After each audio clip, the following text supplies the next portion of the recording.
All right, it's 6:01. Let's go ahead and get started. Hi, everybody. This is the Traver Road Traffic Calming Meeting number 1.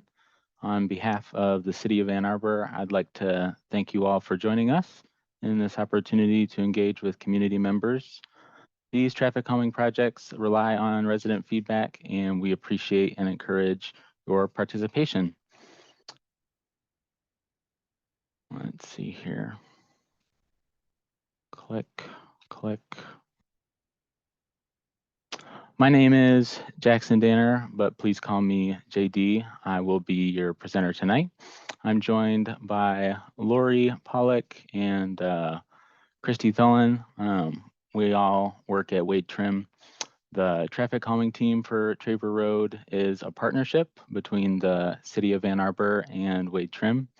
Wade Trim is an engineering firm in Southeast Michigan, and we've been contracted by the city to assist with their traffic calming projects. This includes design work, project management, hosting these meetings, and sending out communications. From Wade Trim, team members include Chris Wall, Lori Christie, and myself. So if you see any names or faces or the Wade Trim logo throughout this project, just know that we are working on behalf of the city. And naturally, with this partnership, we are working closely with Ann Arbor City staff. There are many other city staff members and departments we've coordinated with throughout these projects, but specifically, we've been working with Andrea, Chris, and Luke.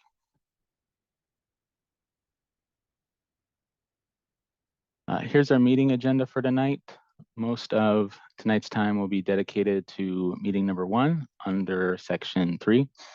We will review some devices, present the starter idea, and collect feedback. The starter idea is the main portion of tonight, so we'll get there soon. Just a technology overview. If you're joining from a computer or using the Zoom app, there are 2 ways of asking questions and providing feedback.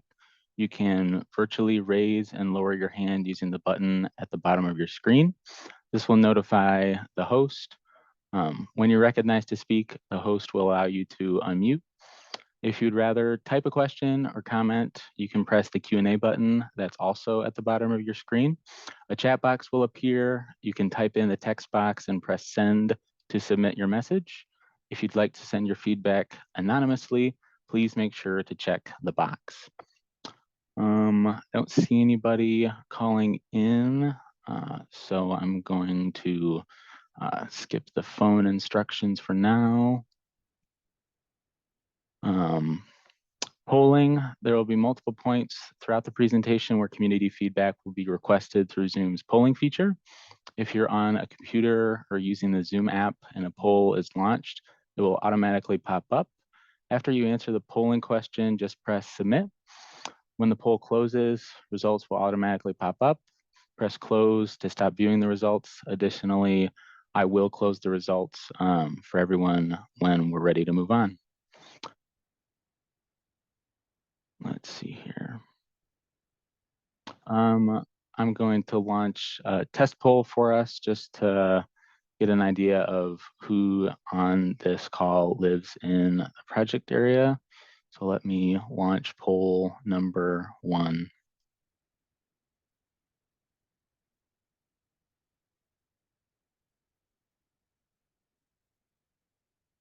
So once again, the project area is Traver Road between Barton Drive and John Woods.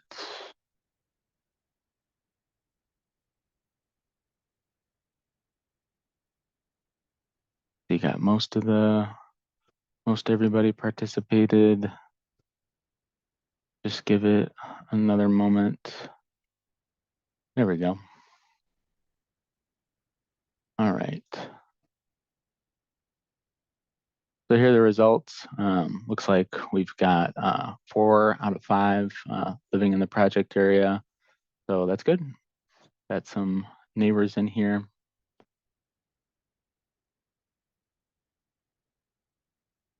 All righty.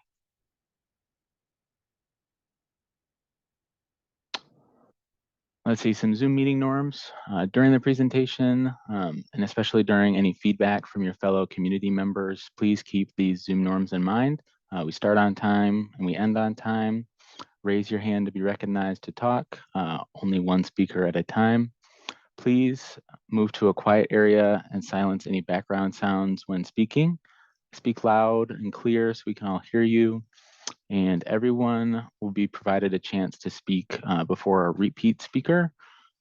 Be respectful of other ideas and perspectives. Please no finger pointing. And try to differentiate between I know and I think. Any inappropriate written and or verbal comment or language, including personal attacks and accusations, will result in the attendee being removed from the meeting. So with those norms in mind, let me know, have we missed anything?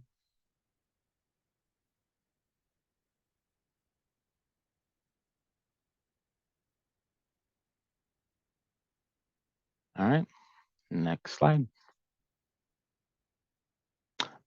So we're gonna review the traffic calming process, and then we'll go through some of the devices, and then we'll get to our starter idea.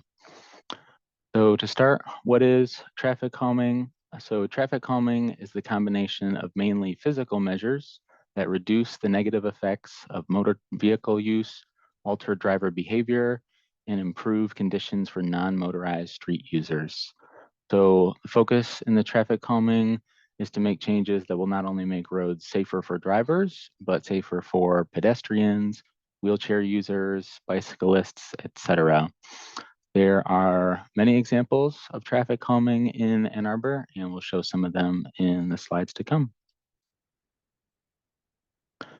So traffic calming in Ann Arbor has 5 steps. It's a formal process to engage with the city partnership to perform a technical analysis of traffic concerns on local streets and explore potential solutions using the fundamentals of traffic calming. The 5-step program, and Wade Trim is currently assisting with steps 2 through portion of 5. I'll describe each of them, and there's also a guidebook available online with more details if you want to review them. So the Traver Road project started with one of your neighbors acting as a petitioner who submitted a request to the traffic calming program. After defining the project area of Traver Road between Barton and John A. Woods, the petitioner gathered signatures from other residents. Then we went to the petition. The requirement for the traffic calming program to accept the request is that at least 50% of the defined project area must support the project, and a preliminary technical study must result in at least 10 points.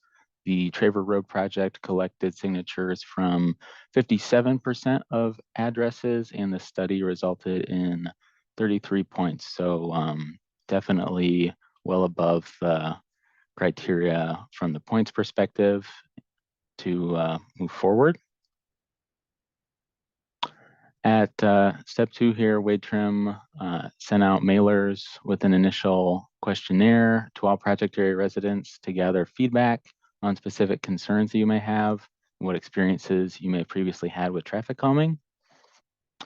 And the requirement to continue on to step 3 is at least 50% of those who participate in the questionnaire. So those who participated in the questionnaire, 71% responded with positive support for this project. So we moved on to step 3. The initial questionnaire summary for this can be found on the project website.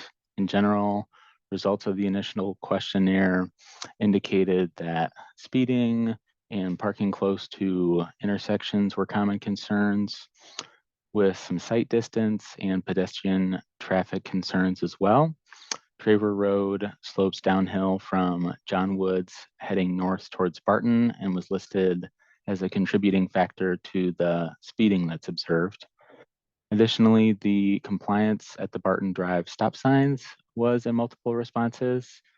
Important pedestrian crossings were noted at John A. Woods and Barton. I'll take a moment to ask that if you have any other concerns or context that we may have missed, that you use the Q&A button. So if you have any further concerns outside of or in addition to those on the screen, just let me know.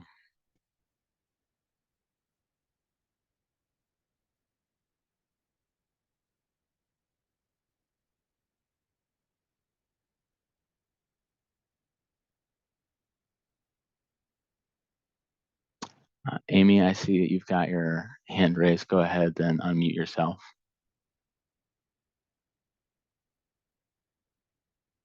Let's see. There we go. Can you hear me? Now I can hear you, yeah. Okay, great. One thing that I don't see on here is the disregard for pedestrians on the street, since there's no sidewalk on either side in that portion. So in addition to speeding, just a complete disregard for pedestrian traffic on the road.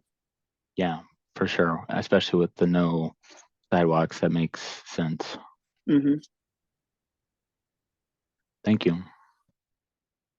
Sure thing.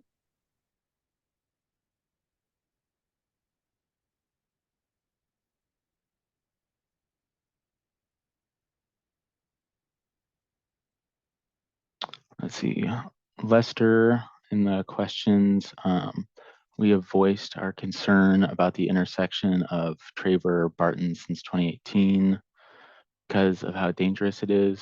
Also, the Lower Town study made some of the findings.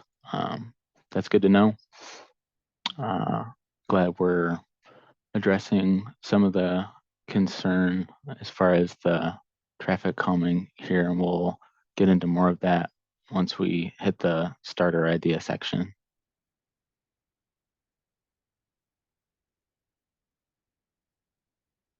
Okay, let's move forward here. So we're currently in step 3, meeting number 1. Most of our focus for the rest of the meeting will be on the starter idea. Right now, we'll go over an overview of the device toolbox that is described in the program's guidebook.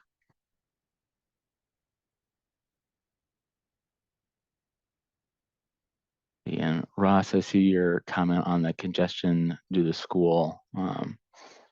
So thank you for that.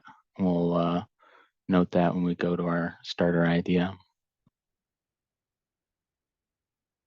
So let's launch poll number 2. Gonna see how familiar you all are with the device guidebook. So let me launch that for a moment. Have you reviewed the traffic calming guidebook?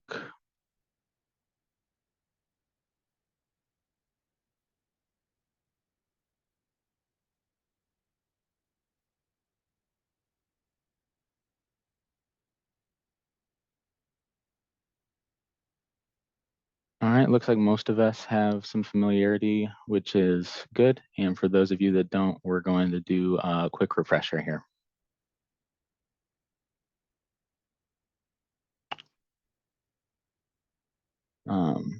The device toolbox. Because of the structure of this program, the designs we propose are limited to the device toolbox and guidebook. This means if it's not in the toolbox, it's not an option for this project. Some commonly suggested solutions that are not included in this program are stop signs, cul-de-sac or street closures, police enforcement, new sidewalk installation or removal of existing devices.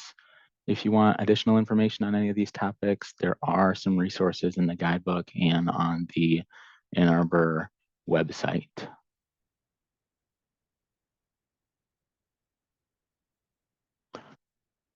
So on pages 9 through 12 of the traffic calming guidebook, devices are grouped into things you drive over and things you drive around. A disclaimer about this portion of the presentation is that some of the devices in the guidebook won't be covered tonight. This is because they're not feasible for this specific project, either from an engineering perspective or several of them do not meet requirements set by city stakeholders such as the fire department, emergency vehicles who provided input at the beginning of this project.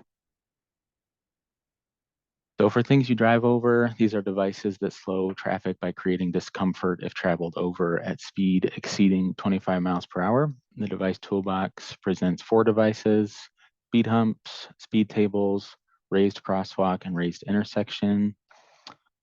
The next few slides will describe each of these, except for, like I said, raised crosswalk and raised intersections. These devices are still under review for their ability to comply with ADA guidelines, so they're not in our toolbox today. Speed humps, a typical speed hump diagram is on the left. An example from Wells Street is shown on the right. Speed humps are typically 12 feet long and 3 inches high. They have a parabolic shape and they extend the full width of the street except for the gutter. Studies have shown benefits of speed hump treatments can include speed reduction, traffic volume reduction, and crash reduction. Their height is designed for ease of bike usage and bike safety. And if previously permitted, vehicles can park on speed humps. So that's an important detail, that on-street parking is still maintained if it is previously permitted. And trash cans can also be placed on speed humps if necessary. Speed tables, you can see a fully constructed example on Glenwood Road near Washtenaw Avenue on the right. Speed tables are raised devices that extend the full width of the street except for the gutter. They are typically 22 feet long with tapered edges, a flat 10-foot center platform, and are also 3 inches high. Studies have found benefits include traffic volume reduction and crash reduction. The speed reduction is a little less than speed hump, and the height is designed again for ease of bike usage. Let's see here. Lester, you had your question about other traffic calming measures, and those, the gateway treatment, I believe, is still available, and we'll get to the rest of them here shortly.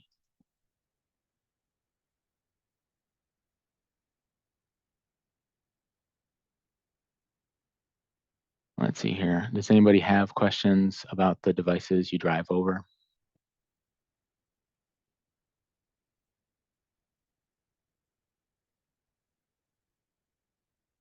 Lester, I see your hand. Go ahead. So I have a question about the use of a speed hump or speed table on a roadway which has got a grade to it. The Traver Road between Barton and Johnny Woods is at a slope. And up to this point, there hasn't been a speed bump there, a speed hump. But there are a couple down the street, but they're further away from the school. It seems like it make most sense to have one closer to the school, but one was not installed there. Is there a engineering reason why you would not install it where there's a slope to the roadway? I think that there is a speed hump on the starter idea. So we'll get the chance to talk about a speed hump that is going to be closer to the school. So could we have, because the answer to your question as far as having a speed hump on an incline, it is possible. Like, you can put a speed hump on an incline. There's an example of that on Broadway, which is across from Plymouth Road. So it is possible, and there's one on the starter idea. So we'll be able to see one here in just a little bit. All right, thanks. If there's no other questions, we'll keep rolling before the starter idea with more devices here. The other group of devices, like I said, are things you drive around. This type of device slows traffic by creating the perception of less room for error and a road that is visually or physically narrower. The device toolbox presents 7 devices that fall under this category that you see on your screen. There's only 2 that are currently able to be used, the curb extensions and chicanes, which we'll get to here. The rest are omitted due to street width requirements set by the fire department. We cannot currently use them. Curb extensions can be used in several designs: curb bump outs, mid-block bump outs, and chokers. Shown on the right is a bump out at Granger and White Street. Curb extensions act as an extension of the curb line to physically and visually tighten the corridor by narrowing street width. 2 parallel curb bump outs can be used to create a single lane or choke point, whereas alternating curb bump outs can be used to create a chicane effect. Curb extensions might require some drainage considerations. They do require the loss of on-street parking where they are used, and they have to maintain 20 feet width for emergency response vehicles. That's a curb extension, and chicanes are just alternating curb bump outs. They also require drainage considerations, and they've got to maintain that 20-foot width for emergency vehicles. Debris can also collect around the device, so there has to be some consideration of maintenance when you do install these devices. Last couple here. Other devices include neighborhood gateway treatments. These are physical landmarks that indicate a change from a higher speed arterial road to a lower speed residential district. Neighborhood gateway treatments can increase awareness for residential speeds. In addition, the neighborhood would bear any landscaping, installation, and maintenance costs. Yeah, definitely the landscaping and maintenance. So that's the overview of our devices. Does anybody have any questions about the devices that are in the toolbox?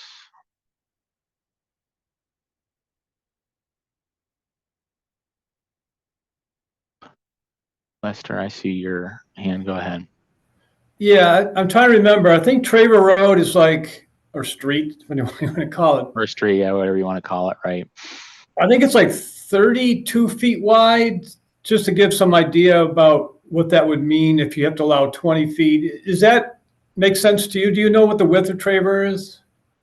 Yeah, that makes sense. 32 sounds about right from the measurements, yeah. So that means we could lose 12 feet on one side or something like that, or a couple bump outs on either side and still be allowed the 20 feet for emergency vehicles. For sure, yeah.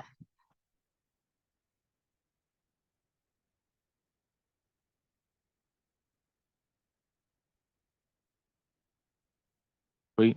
Any, let's see, Amy, go ahead.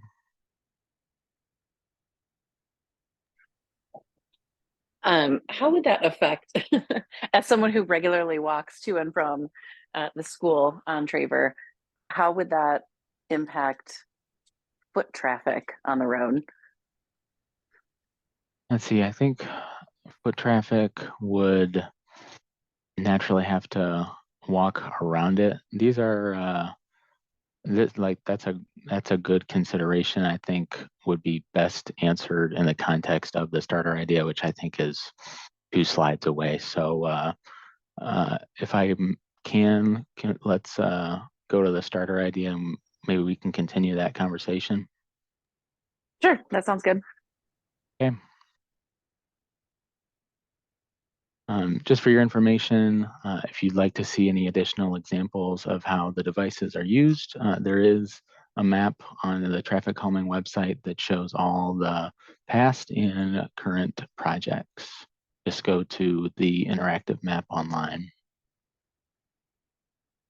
Let's see, feedback. Next, we'll present a starter idea, which is the draft plan we've created based on our engineering judgment and data collection, including the preliminary traffic study and feedback from the initial questionnaire.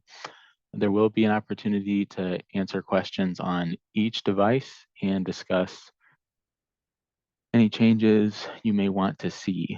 Keeping this in mind, this project is limited to the devices we just reviewed and additional engineering and design criteria. Just a blanket statement, this is a starter idea. It's a launch pad for discussion, which we're about to start.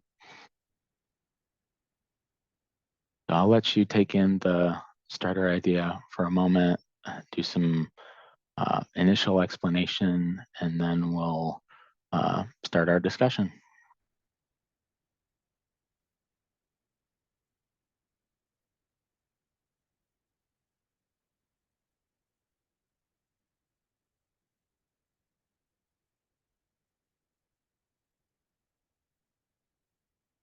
So let's see here. I'm going to try to use the laser pointer feature here.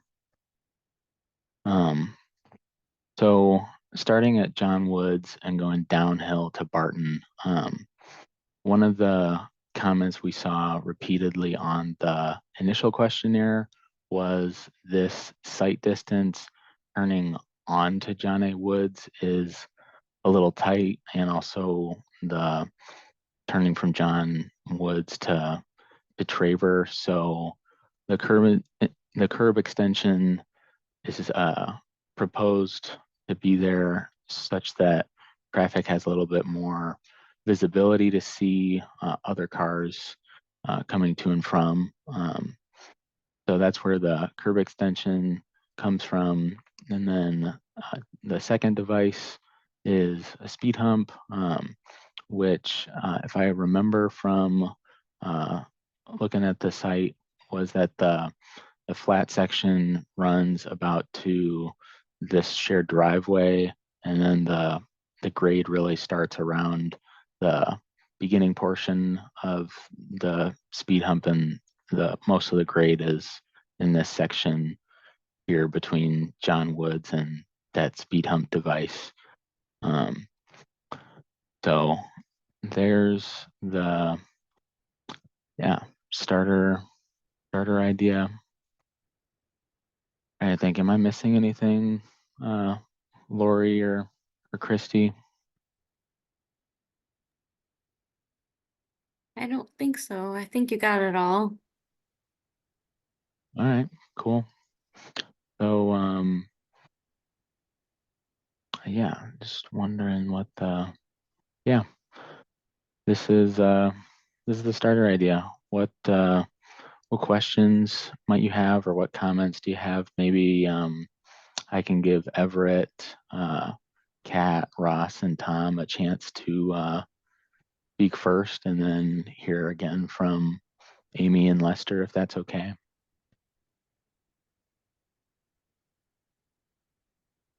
Everett, I saw your hand first. Go ahead. Hi, thanks. My question is about the device number 1 curb extension. Actually, I didn't say test check 1, 2. Do you have me? I do have you. Okay. Hi, everybody. Device number 1. I'm still not sold on these bump outs, and I guess my real question is there a probation period on them? And if they don't turn out to work well, can they be taken out? Because I don't see how that's going to make that turn easier because of the topography of that hill. I just don't.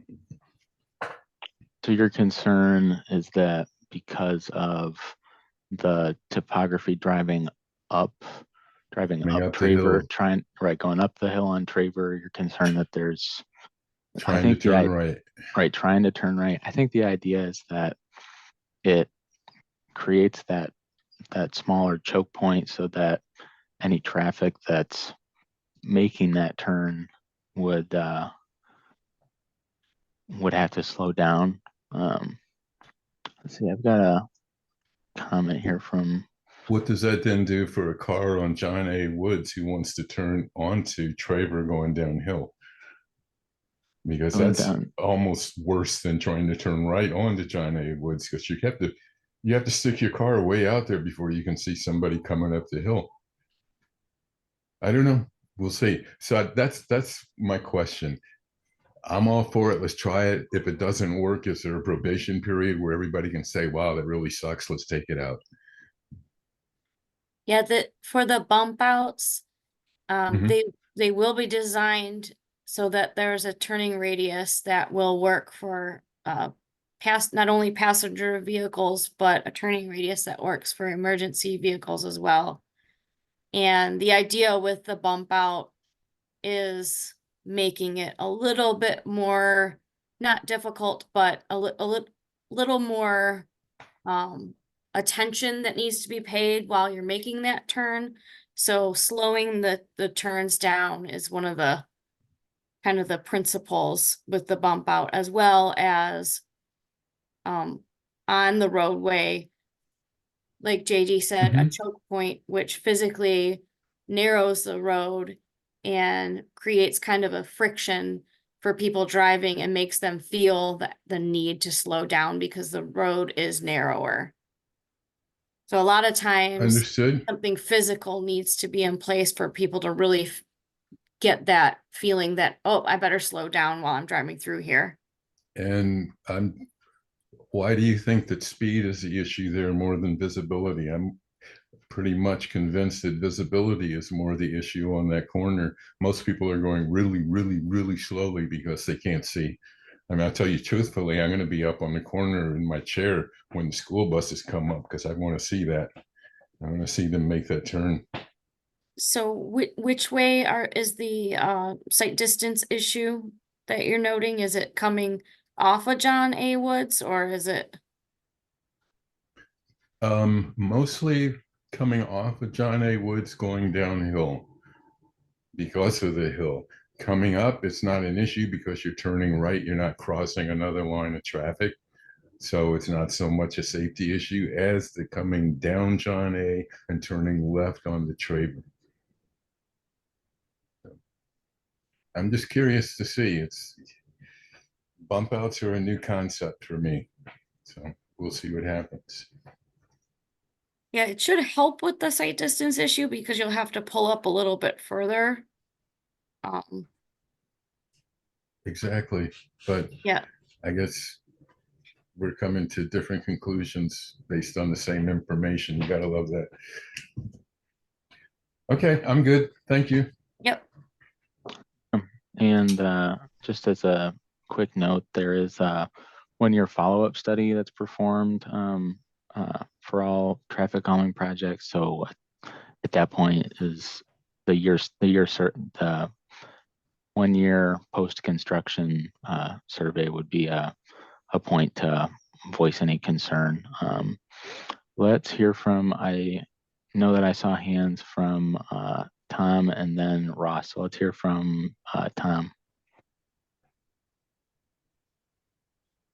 Thank you. I'm going to stick to that same intersection and focus for a moment on traffic coming from the north up the hill on Traver.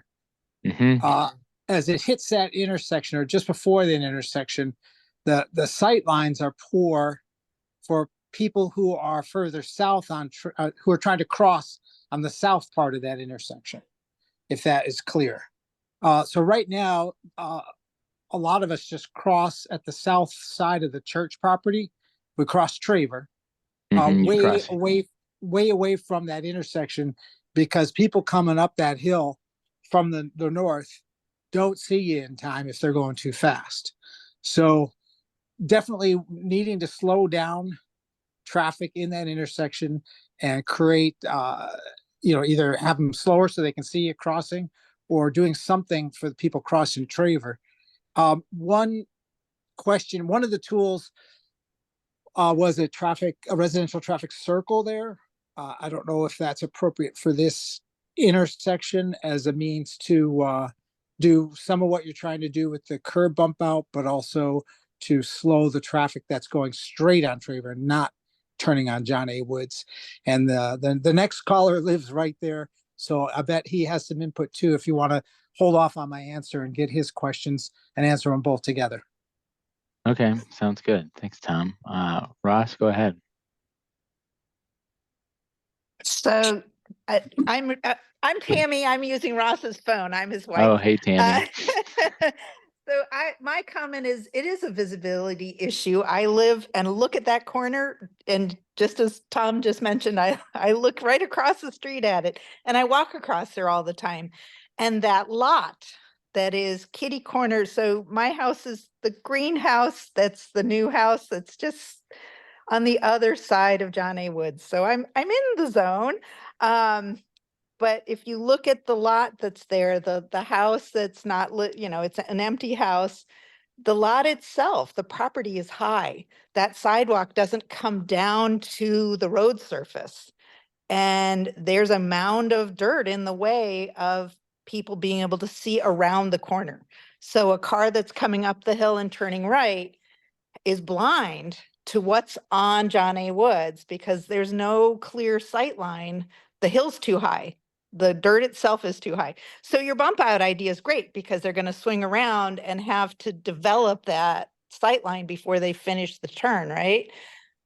But I'm not sure about coming off of John A. Woods and turning left onto Traver. It is a very tight turn the way it is already. And largely because of that hill on that property. I don't know, other people who live in the area too, you guys, I know we all just experience that. You can't use that sidewalk to walk down onto Traver because the sidewalk ends and it's a steep slope of mud.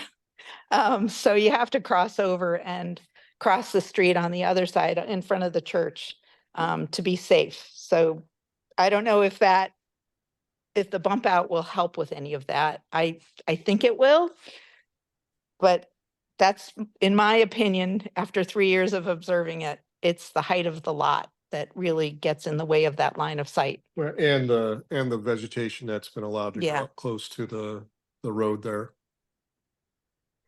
Sure. So what I'm hearing collectively is that the sightline from the curb extension ought to be improved.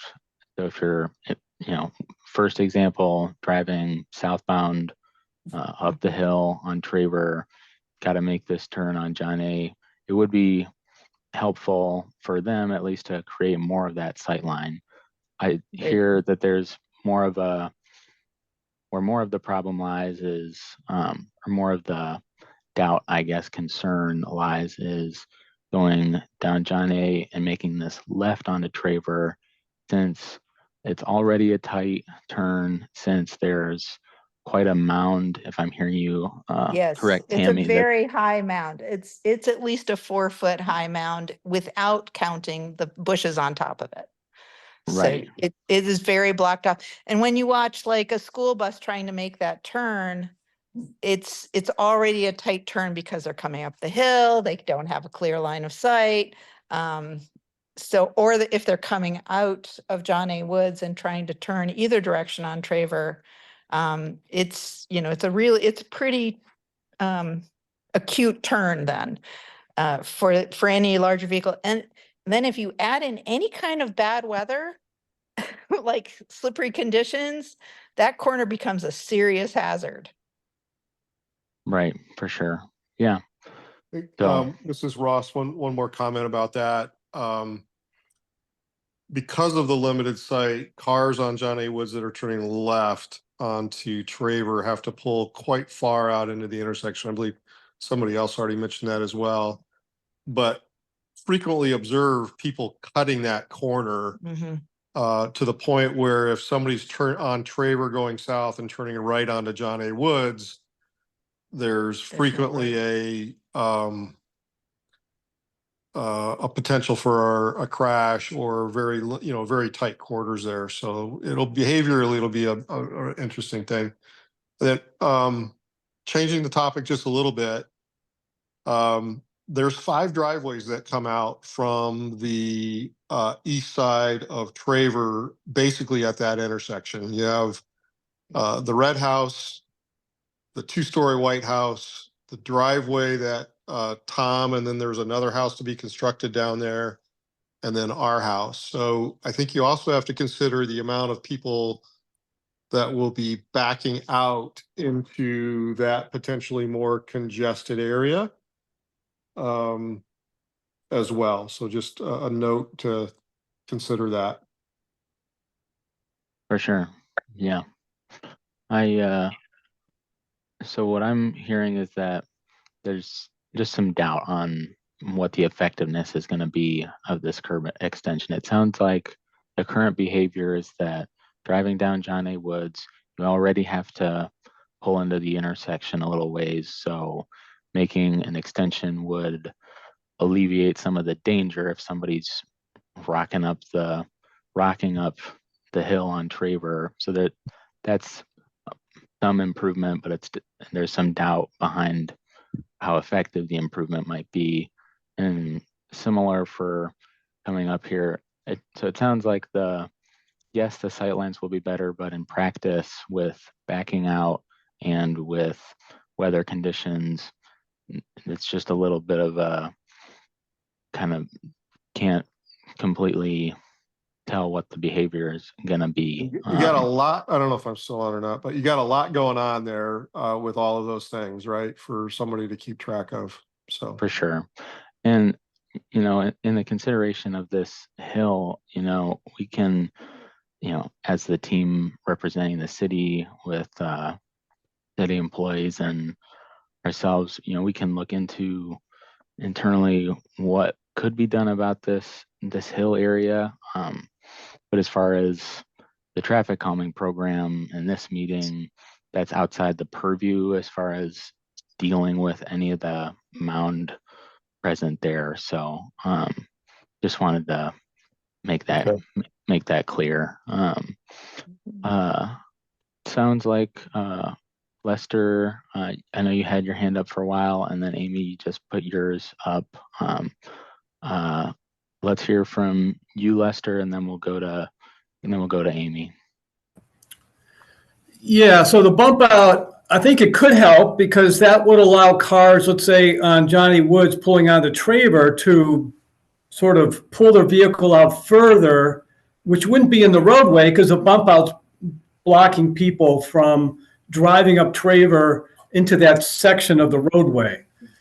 And it would also prevent the people coming up Traver Road up the hill, turning right onto Johnny Woods, from kind of just cutting that corner and putting people that might be walking on the roadway on Johnny Woods or a car there. It would reduce the risk because they would have to pull around that bump out. I could see the value in that. I also kind of question bump outs in for a variety of reasons. Like you're driving down the road, all of a sudden there's a curb in front of you. And I've seen, I've seen people that have hit a bump out. They were driving down the road and it bumps out and then they run right into it. So, preventing that, maybe there's a sign or something that helps indicate that. I like Tom's idea is interesting about putting some kind of structure there that would, because the other part of that intersection is the walkway to the west of John A. Woods. And somebody mentioned the idea, Juliana, about having a raised walkway there. So it'd be a kind of a hump in the road right where the walkway is, which would raise the people walking across the street there and give them more visibility for people coming up Traver Road. So I guess, Tom's idea of maybe having kind of like a roundabout there to slow down traffic. Another way might be to have a raised walkway there so that at the pedestrian point, so that it would slow down the traffic, potentially coming up to that point, because they know there's a speed hump right where the pedestrian walkway is. They know they'd have to slow down. At the same point, the people walking across the street would be elevated a little bit and they could see the traffic better. So that's an alternative idea that would help at least some of the flow. And I do agree about the hill there. It does restrict your view. So I agree with all the comments there. I'll add one more thing though. Instead of a concrete bump out, I think as Everett mentioned, can we do this at a trial basis? So one of our other neighbors who doesn't live on Traver, but he works for the Michigan Department of Transportation, his name is Laurent Fournier. He talked about using plastic delineators. So it's more of a temporary solution, but if this is something we want to do it on trial basis, if that bump out instead could be plastic delineators, that way it might be probably, on a trial basis, it might be a good way of I think that's a great That idea. is a good idea. I think putting a table, like. Yeah, you guys are not on The mute. crosswalk. You're not on mute, by the way. I don't know who's chatting. I think is that Tammy.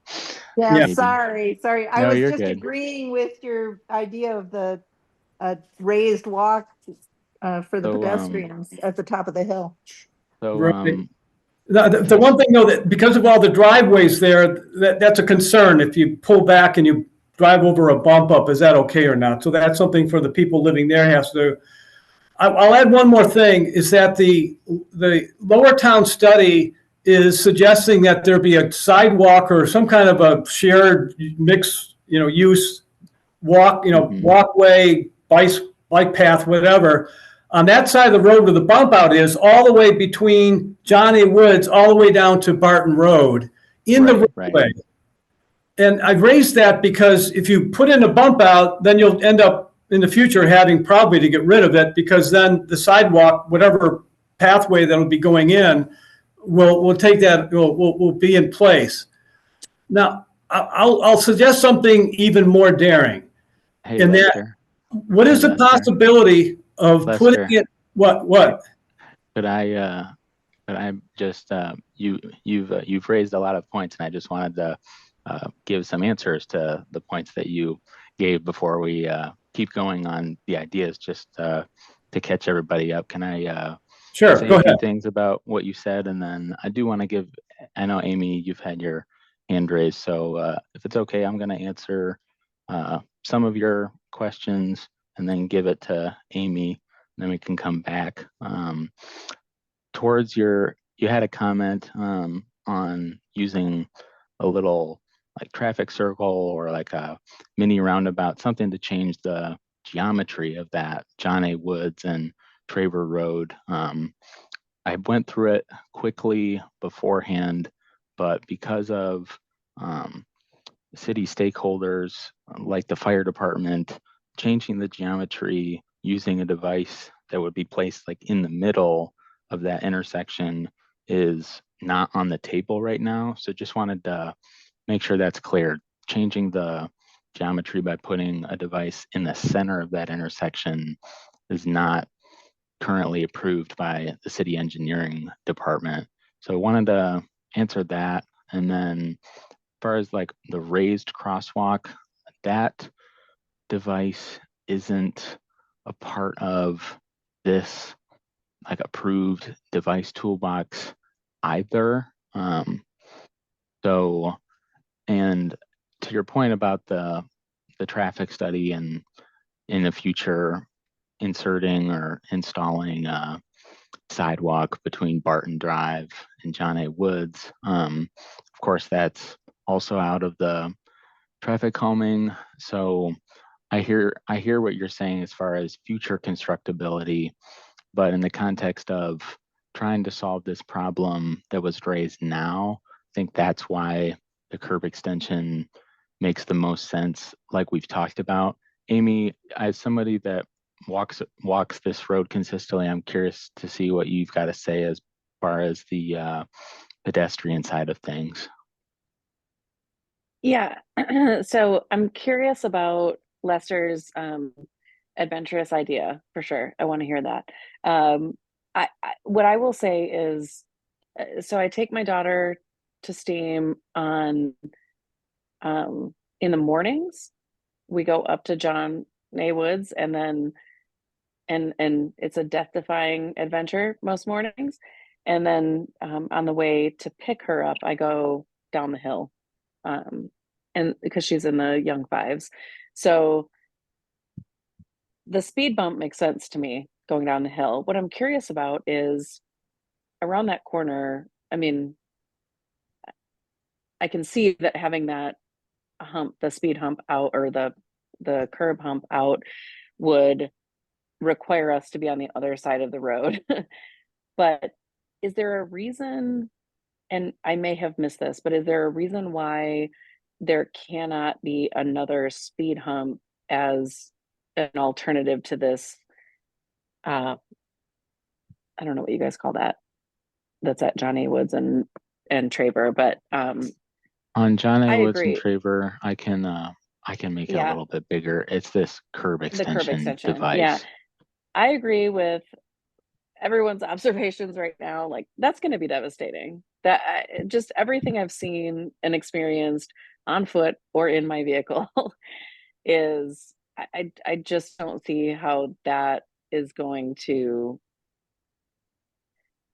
improve the situation. And so I'm curious about why another speed hump or something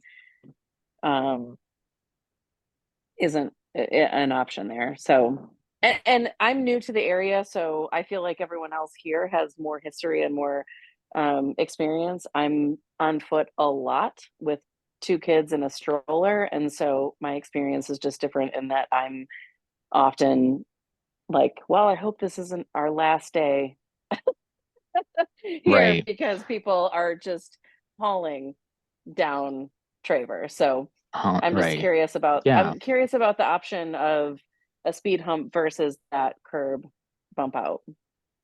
Yeah. Yeah. Yeah. That's not a good thing. Not a good thing to be wondering if this is a safe zone to walk in. Do want to just quickly mention Kat's comment in the question and answer section. Thank you for your concern as far as the safety for the kids. That's part of why we're here, is trying to include pedestrians and bicyclists, but especially pedestrians in this traffic calming effort. So thanks for that. Hopefully your travels are safe.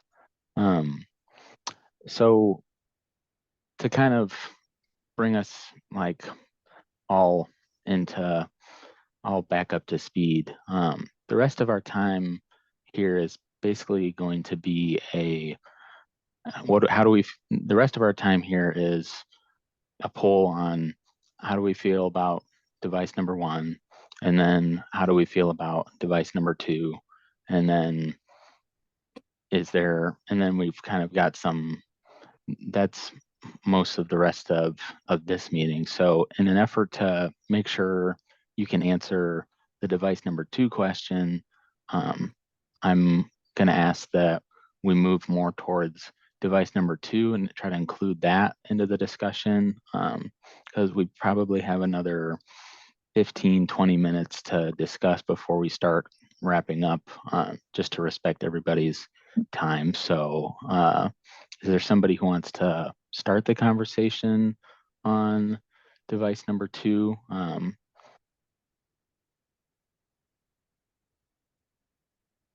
Trying to see who's here. Let's see. Let's see. I don't know whose hand was raised first, if it was Tammy or Everett. Go ahead, Tammy. Tammy, are you there? Oh, sorry. Did you raise your hand? I don't think we raised our hand. Sorry, we didn't mean to, but we're really in favor of the speed bump device number 2. That's a great idea. And I like Amy's suggestion of a second speed bump. You know, the other side of the hill of Traver going down towards Lower Town there's multiple speed bumps, and they definitely slow people down, or they're sorry they didn't slow down. So Right, for sure. that, is a way of so where we live, we will be intimately affected by device number 1, the bump out. But not everybody their driveway isn't right across the street from it. And certainly giving device number 1 a try, I'm not an expert. Maybe that's the right thing to do, but speed bumps, I like device number 2. Cool. Well, I'm glad to hear that device number 2 is getting a strong start. What about you, Everett? What are your thoughts on device number 2? 3 out of 3 people agree. Device number 2 is a good idea. Okay. I also am in favor of, as I hear this conversation and look at this map from overhead, the idea of speed bumps at pedestrian crossings or close to pedestrian crossings just makes sense. All right, so it sounds like you're also in favor of device number 2, and maybe we're starting a conversation on, does another speed hump within this project limit make sense? So To be specific, a speed hump at the corner of John A. Woods and Traver on John A. Woods. A speed Right. hump at the top of the hill on Traver at the intersection of John A. Woods and Traver. That would slow down traffic, and it would also protect pedestrians. Okay, I hear the idea for a speed hump closer to John A. Woods. I'm curious to see, Amy, I think you were first, and then it was Lester again. So I'll let you go ahead, Amy. I'd like a second or third or fourth, whatever that was. Here for the speed bump and a second speed bump at Johnny Woods and Traver. Okay, so definitely some speed hump Speed hump fans. affirmations going on. Yeah, for sure. Lester, I guess I'm pretty sure I've given everybody a chance to speak. Tom, if there's anything that you're curious about, I think I'll give you a chance here before we go to Lester again. I'll just say I agree with the other neighbors about the speed humps. Super. That's good to hear. So device number 2, speed hump, very positive. Okay, Lester, what's your thought on device number 2, the speed hump, and even the idea on multiple speed humps? What do you think? Well, I agree with the speed hump at device number 2. And it may not necessarily have to be right there. I think that was a good place for it. But when we do the walkthrough, we can kind of look at where on that road it might be better, if not there. As far as at the walkway, having a raised walkway, that's not part of it. I mean, it's just basically a speed hump where the walkway is. So I'm not sure why that wouldn't be allowed. It's the same thing. It's just located where the pedestrian walkway is, which would help improve visibility. But I want to make sure we have time to talk about the corner of Barton and Traver Road, because that's the most important thing that needs to be addressed as part of this study. Okay. Yeah. Okay. So to me, it sounds like device number 2, sounds like most of us are in favor. Device number 1, to be determined on what the effectiveness is, but since that would help with the sight lines, seems like that would be sort of a good first step, and then maybe a speed hump a little bit further. I should mention, the project limits from the petition are stated Traver Road between Barton and John A. Woods. So correct me if I'm wrong, team, but adding a device that's actually on John A. Woods is not in the purview of this like traffic calming program. So I'm pretty confident that that's reality. But yeah, anyways, if Barton Drive and Traver Road is an important consideration, then yeah, curious to see what the thoughts are there. I think it's important before, and I'll let somebody I'll let somebody talk here.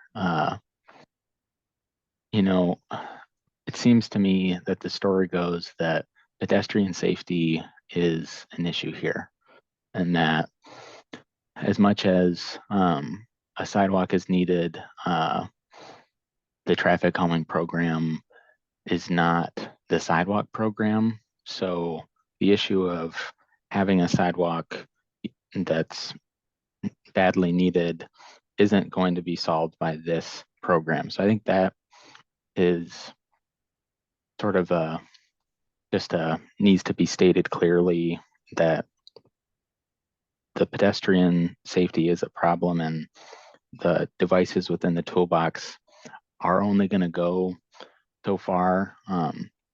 Lester brought up the point of using, sort of having the ability to cross the street at the speed humps. But either way, who wants to take the mic and chat about Barton and Traver?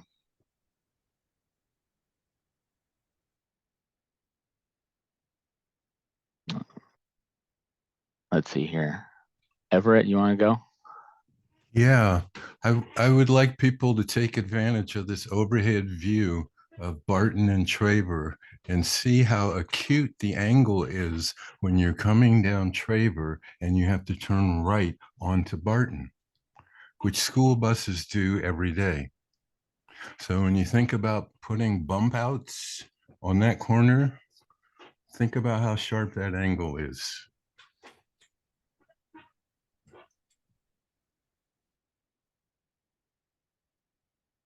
Okay, so thinking about what a bump out might look like down at Barton. Tammy, what were you gonna say? This is Ross and Tammy. I think one of the big concerns is if you're leaving, between 7:45, just before school starts, you've got a lot of parents that are dropping their kids, and we see that not only on both of the streets there at that intersection, but up on John A. Woods. A lot of parents take advantage of the parking lot at the church and then walk their children down the hill to the school. Would it be possible to, I don't know what the no parking signs are there or not, but would it be possible to clear that intersection at Barton and John A, at Barton and Traver, further back from the corner to allow more space for making those acute turns and the congestion that's there? So what I hear you saying is there a way to make some of these turns easier? Is that what I'm hearing from It's you? not so much the turns being easier, it's just complicated by the fact that people are parking there, very close to the corners, at drop off and pickup time. So, and I understand it. It's just it causes, with the kids walking and people on bikes, and then you got potentially a train going by, so things are backed up. You got a lot going on. Yeah, you're right. A lot going on and a lot of pedestrian traffic. So yeah, you're right. You're right. And that there's, yeah. Okay. Lester, what would you like to say? Well, I'll start out first by going back to John A. Woods and Traver, just to mention that in our petition, we had pointed out that walkway to the west of John A. Woods on Traver Road as being an issue. So that was raised in our petition. So why it's not included in this sort of project doesn't make any sense at all. But I want to go back to the Barton and Traver Road intersection. If I would say that there was, like, what percent of importance on this whole project, and I'm surprised that you picked device number 1 and device number 2 and no device for the Barton and Traver Road. I would say that 90% of what needs to be addressed on Traver Road between John A. Woods and Barton Road is the intersection at Barton Road and Traver. Because there's so many students walking to school. They're going along Barton Road, they're crossing Traver Road, which is now a parking lot, and then you have people coming down Barton Road, and many of which run the stop sign because they see there's a green light at Plymouth Road. They run right to that stop sign while kids are trying to cross the road to get to school. Meanwhile, you got a parking lot on Traver Road. You got parents getting out of the car with their kids in the roadway while other cars are trying to pull on the Traver.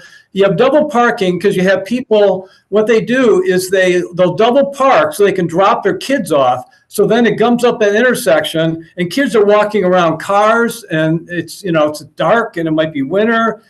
And, I said this before, someone's going to get killed. And in fact, Laurent, who works for MDOT, he got hit by a car there. He got bumped. I don't think he fell over, but he got hit by a car there. And he walks his kids to school. He used to. I think they walk themselves. But that is the number one problem that needs to be addressed. I'd say that 90% of the problem on Traver Road, besides the fact there's not a sidewalk, is that intersection. So if you're gonna, if you want to let's rate which is most important, it's a device that you not even proposed to make a change into trying to address the problem for the street. So let's even get rid of device number 1 and number 2 if it means we get device number 3, which is at Barton and Traver Road. And I don't know if that means bump outs. Certainly, as Ross suggested, not allowing parking on Traver Road near Barton Road would help a lot. So that would be the first thing. And, and I mentioned about the device number 1 about plastic delineators instead of like a concrete thing. If you want to try something out, city has done this throughout the city. They use plastic delineators as a temporary means to address a problem. Maybe you try that at the bump out at device number 1, but certainly that could be applied at the corner of Traver and Barton Road that would prevent the cars and the plastic delineators there. Bump out, the problem there is now you've got a hard surface that you have to walk around. If it's plastic delineators, the pedestrians could walk on the curb side of that, and then it would separate the cars from pedestrians. So I'll stop there. Yeah, for sure. So good. Thank you. That's a helpful story to tell, Lester, and I appreciate that. So it sounds like within the devices that we can use, bump outs being the popular one. I'm curious, what bump out placement would look like there. So maybe before we talk about, I think shifting the conversation for our last 10 minutes to that intersection would be good. It sounds like let's try curb extension device number 1, speed hump number 2, good. Even the thought of adding a second speed hump here sounds like that makes sense from the sentiment that I'm getting on the call. I'm curious what the idea would be then, since this is a conversation that we're going to have here about Barton and Traver. With people parking here, the enforcement isn't something that's within like an engineer's ability to enforce. That's more of a police enforcement, and we can connect you guys with the resources to get a look at the police. But like you said, Lester, the story goes that there's a need for people to get to school. They've been using that as a parking lot consistently. So the precise question that I want to ask and I want to get input from is, what device do we think would be helpful at Barton Drive that we can propose so that when you all go outside to walk the site and check out what is proposed, would give you what do you guys think as far as whether it's putting a bump out? The idea with, I guess I'll start it there. Tom, if you want to go ahead first, and then Amy.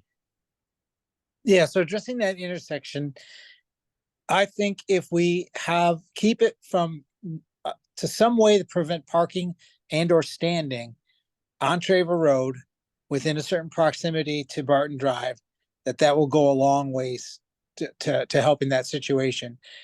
I'm not sure what's allowed, if creating a no parking, no standing zone, putting signs up, that may be out of the purview of this, but that would be one solution. But if that's not within the purview of this project, whatever it takes to get people to not be able to park or stand there for pickup and drop off would just make everything a lot safer. It doesn't solve the problem of people running the stop sign at Barton Drive, but it solves or helps a lot of the other situation at that intersection. Thanks. Right, for sure. And like we mentioned, right, we're not gonna be able to remove or do anything with the current signage, but yeah, how do we avoid the parking lot situation that happens on Traver, right? Let me use my pointer here. So it's like a parking lot in this vicinity, yeah? On both sides, yeah. Right, on both sides. Okay. Amy, what's your thought? I do not want to take up a ton of time, but I'm just gonna explain. So I do both. I walk down the hill and I interact with all of the cars that are parked on that on both sides, but mostly on our side of the street, which is I'm not oriented correctly, but Is yes, it the school that's fine. side or? The school side, yeah. And so we can't get onto where there is sidewalk because so many cars are parked there. Yeah, because it's parking lot. So we have to go outside of all of those and then swing out and around and go up Barton. And it is death defying regularly. I make my kids get in the stroller so that we go around that corner at least as a whole. And if we're gonna die, we're dying together. Um, and then when I come back down and come back home and park the stroller, I get in the car and then I go back down to Barton, and then I take that death-defying curve to turn right onto Barton off of Traver to take my son over to his daycare. And it is the whole entire experience every single day is, I mean, genuinely, it really every day I'm like, why did I choose to live here? This is a very dangerous area. So Lester, I agree with you. I mean, I think there are obvious aspects of this that are not within the purview of this particular project that are, police enforcement of parking and all of those aspects. But at that intersection, even just once I'm home, stroller is parked and I'm in my car, child in car, and we're turning off of Traver right onto Barton, that's equally as terrifying. And I don't know what the solution is at that intersection, but there has to be something that slows people down there. For I sure. don't So know. it's almost Yeah. like blowing people on Barton, because the story I tell myself is that the direction of traffic that does run the stoplight is up and down Barton. Is that's correct? Yes, and the crossing guards who are at Barton and where the school entrance is, they are regularly having to, I will dramatically say, jump in front of vehicles to stop them from just hauling ass through that intersection. And so people are just, I mean, Barton itself, and I know that's not in the purview of this project, but Barton itself is its own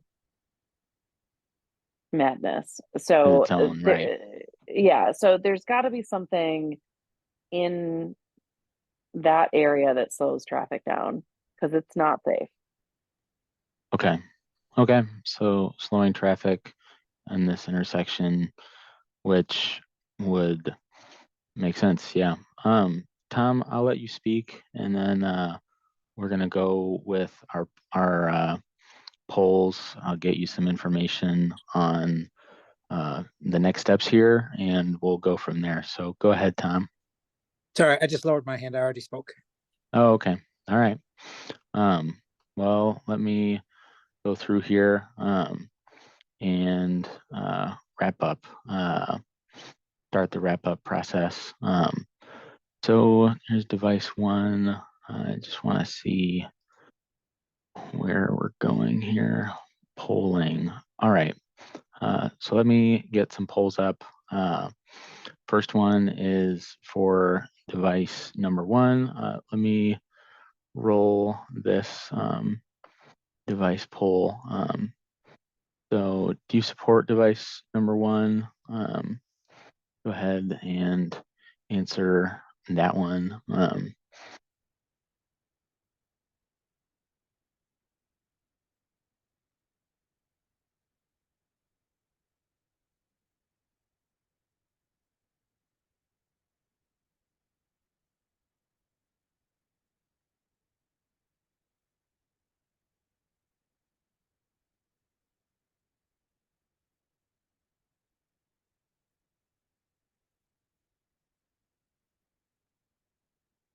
All right, got that one done.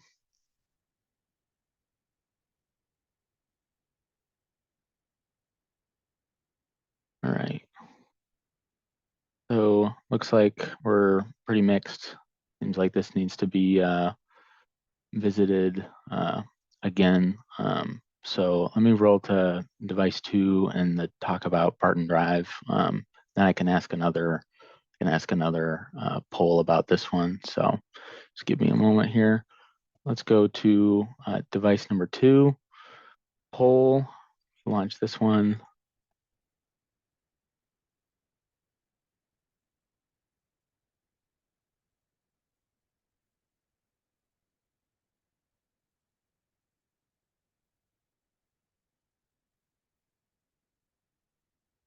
All right, and this one, and much more in favor of device two. Let's go, let's do poll. Let's do a third poll. I'm gonna make this poll. I'm trying to word this in a way that's gonna be most effective over a Zoom poll. The story I tell myself is that getting traffic to slow down by the use of traffic control or traffic calming devices is going to be the most effective way within the purview of this project to make it safer. So the story I tell myself is that, curb extensions create that sort of choke point, and that if we can maintain turning radiuses, which needs to be looked at by our team, slowing down that area makes sense. So yeah, I think I'm gonna make the third poll question whether like a curb extension or some sort of curb extension or adjacent slowing down device in that intersection makes sense.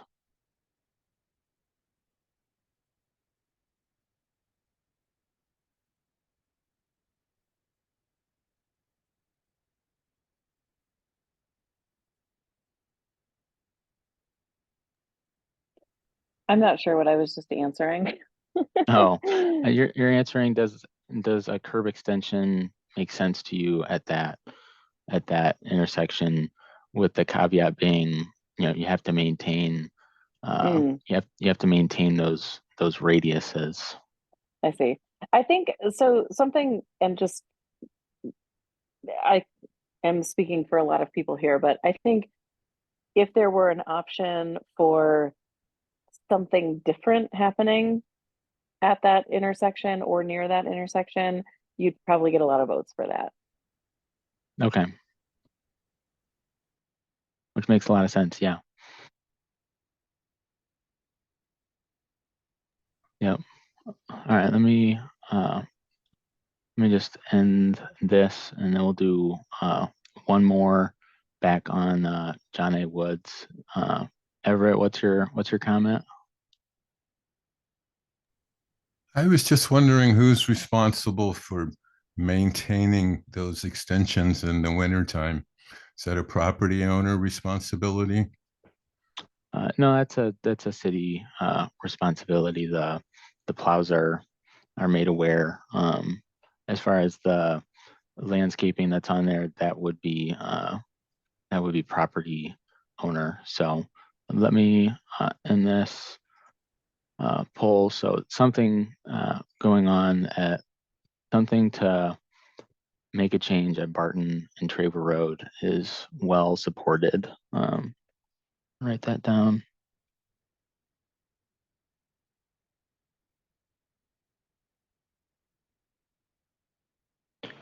All right, and then let me go back and do one more here.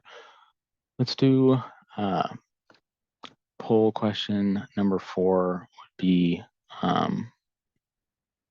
let's think here, adding a speed hump much closer, or adding a speed hump in that Traver Road, John A. Woods intersection area to slow down traffic.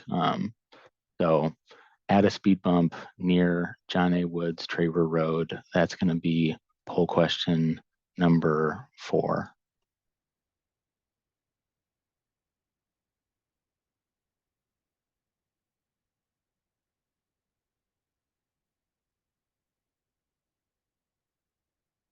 Okay. All in favor of that. So that will definitely be added to the next round before we submit something for y'all to look at outside. So got a couple of housekeeping items to end our time here. Want to be respectful. Want to be respectful to y'all. So let's see. Looks like I got 7 more slides. So let's see here. Keep going here. So over the next couple of weeks, we will post today's presentation and recording to the website. We'll also post a summary of today's polling and use the feedback for our preliminary plan. Next step's going to be meeting number 2. Meeting number 2 will be 2 parts, self-guided tour with a Zoom meeting afterward. The Zoom meeting is scheduled for, I think it's June 5th. We'll see on the next slide here. The self-guided tour, you're going to receive a mailing packet at least 2 weeks ahead of the Zoom meeting. The packet will contain device images and descriptions that can be used to complete the self-guided tour. The approximate device locations will be marked in spray paint, and they'll display the device image and the description on a temporary sign near that location. You can also use Google Street View. So what's going to happen is the team will go out, they'll spray paint the area and give you a small device description so that as you walk the site, you can get a picture of it. So meeting number 2 is scheduled for Thursday, May 30th at 6 p.m. We'll present the preliminary plan, answer questions, and poll the audience on each device, similar to what we just did. So it'll be another round of conversation. And then just to wrap up the entire process overview, last step is final polling. So after meeting 2, the plan will be finalized and sent to project area residents. All residents and property owners will be mailed the final polling package. It'll contain a cover letter, final plan, and the final poll. Just like the initial questionnaire, you'll have the option of submitting your poll by mail or by completing it online. To continue moving forward, more than 50% response support is required. So if the criteria is met, then the team will request support from the Transportation Commission, then from the City Council, if the project receives approval, then from City Council, construction date will be determined. So today's presentation and recording will be posted to the project website. We'll also post a summary of today's polling. Our meeting for number 2 is going to be on May 30. Then June 26 is when the polling cards get mailed out. July 29th will be the deadline to submit, and hopefully getting sent to City Council Transportation Commission in September. So I'll reiterate, as far as the final poll, when you get to that final poll, if you get over 50% of the responses in support, then we send it to Transportation Commission, City Council. So if 10 people respond and you only get 5 votes, it won't get sent out. But if 10 people respond and you get 6 people to vote, over 50%, that's how the final poll gets sent out for approval by city government. So that's the last bit of housekeeping that I have, and we've got a couple more minutes. Let me see. I'll answer yours real quick, Ross. Is funding secured? Yeah, funding for this project is secured, to my knowledge. That's why we're here. So that's my answer to that one. Amy, I'll give you a chance to speak. Go ahead. I don't even know. Did I still have my hand up? Sorry. Oh, you're fine. Thank you. I really appreciate everything you guys are doing. This has been great. Thank you. You betcha. Yeah. Lester, do you have a comment? Of course I do, right? Hey, Lester. Yeah, thanks. It was a well-run meeting. I would like to interact face-to-face with an Ann Arbor Transportation Engineering Department person about the Traver and Barton Road intersection.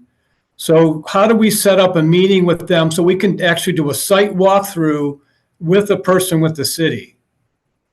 Yeah, that's a great question. I think our team has a way to do that. I can get you the contact and we can move toward that sort of plan.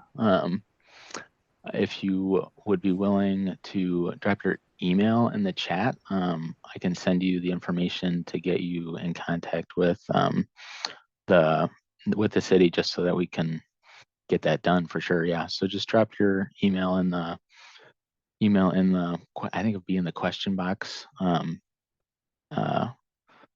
So that's how we would move forward with that. So yeah, if I set something up, I'll make sure the neighbors know so that we can kind of walk through that together, because I think it's very important that we address that corner. For sure. Agreed, Lester.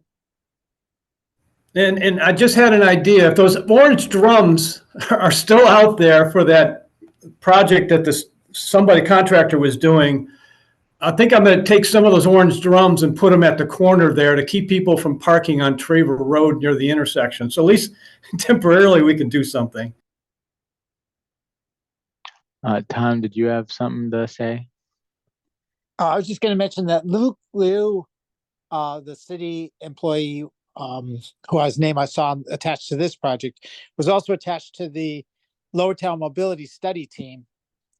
And so he's very familiar with the whole area here. So he might be a good contact, Lester, if that helps. Thanks.